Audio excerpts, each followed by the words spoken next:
Hey, if you're looking for a book that has some beautiful Christian poetry, definitely want to check out Amy Carmichael's The Collected Poems of Amy Carmichael, called Mountain Breezes. Sorry, forgot the S.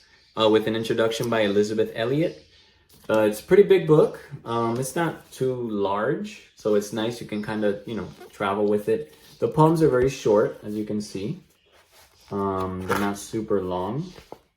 So that's one, for example. That's another one. That's part of another one. Let me go to another page.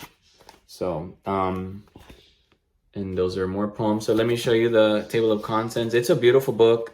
I don't know much about her life, to be honest with you, but her poetry, I bought it because I wanted to have, it's kind of like, it's not a devotional, but it's something nice to read in your devotional time.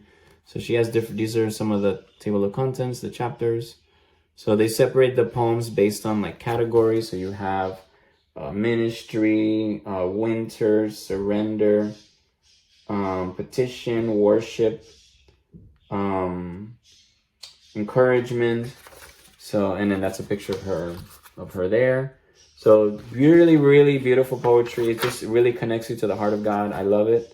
And it's a lot of poems. So it's a lot of poetry. So you can see we're talking a lot. So yeah, so it's a great book if you like poetry and if you want something like a little extra something for your devotional time, definitely would recommend this book. So hope that was helpful.